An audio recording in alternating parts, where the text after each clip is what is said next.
This is Hueco Tanks from Clout Gaming, here with some intermediate clashing.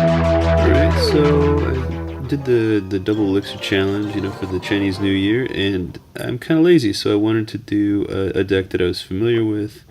So I just used the standard bridge spam deck. I don't know about standard, but the one that I was comfortable with. So I didn't have to think about learning a new double elixir deck. Start by, putting the Night Witch in the back there, and I probably shouldn't have rocketed, but I was sort of rushed with elixir and thought, well, may as well use that elixir. Do a kind of nice defense here with the Dark Goblin. You see the Dark Goblin is on the left-hand side, but he's still going to defend against the things on the right-hand side. And here you see kind of a textbook graveyard attack, and I tank it and drop log on it, and the bats really did a lot to help against that graveyard, and now I've got a split push. The big thing about this double elixir challenge for me was the split push with this deck, because your elixir's coming so quickly, you can do just the garbageest bridge spam crap, and your opponent can't really respond adequately to both of them quickly enough unless they're pretty solid. In this case, my perception is that his weakness was that his defense was too heavy. The mini P.E.K.K.A. and the Mega Knight, even Goblin Gang paired with that, right here, Bats is his only real light touch defense. And Barbs, that's heavy. So he couldn't really deal with my split pushes. Now if I had something like a Royale Giant deck, he would have been crushing me. But here you see, I actually dropped the Dark Goblin behind the graveyard because I wanted to make sure that I could hit the whole graveyard range, as opposed to using the Dark Goblin sort of cross lane like I did in the previous defense. Now again, the split push, I'm not really trying to get everything to stick so much as I'm just trying to put a lot of pressure on my opponent and not let him gain traction. Again, a nice standard graveyard attack, but he knew I had log. He shouldn't have put the Goblin Gang in such a nice positive elixir trade target. Here again, I'm pushing really hard with the Bandit and the Dark Goblin, but then I've also got the Ram going on the other lane, and at this point he's really just crumpling under the pressure of not having enough elixir to defend against this sort of barrage.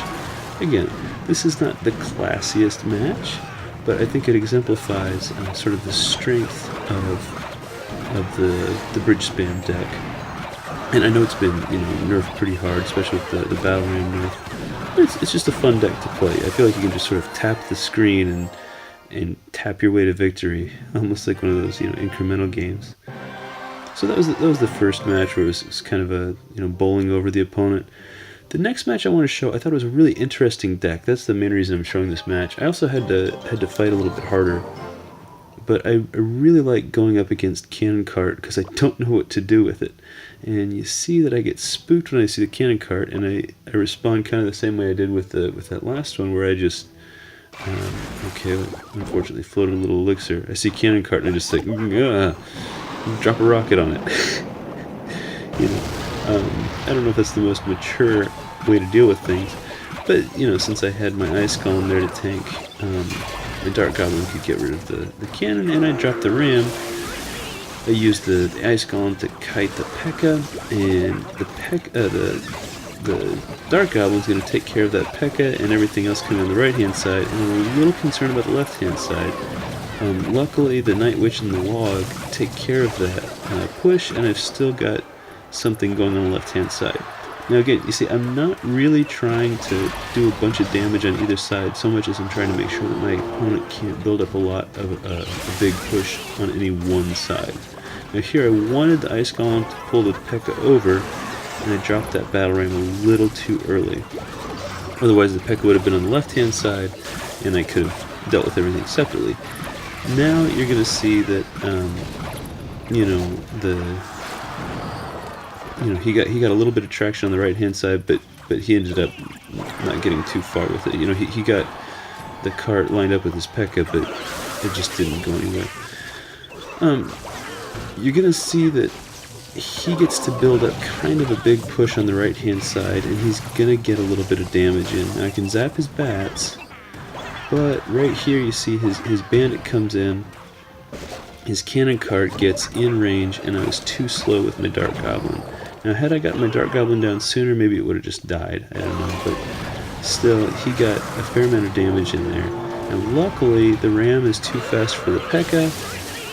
Probably this guy didn't suspect anybody's going to be using ram, so I get away with a big chunk of damage there when the ram hits with its burst, and now I just need to get in a rocket to win. 432 is exactly the tournament standard damage for a rocket, so I just do some, tank spamming right up against my tower so that the P.E.K.K.A. can't hit my tower, and I really just need to find an excuse to drop a rocket. And look at what my opponent does for me. He gives me a cannon cart perfectly placed so that I can use my rocket, and at this point it's really just playing basic defense. Push the left lane, sort of just prodding to make sure that he can't bowl me over, but it's really finished at this point. Just some basic safe defensive plays. Yeah, so this was just kind of wanted to make a little fun video. I've been climbing a lot more recently, and I posted a sort of a silly climbing video on my main channel, and I've also got some new music coming out soon.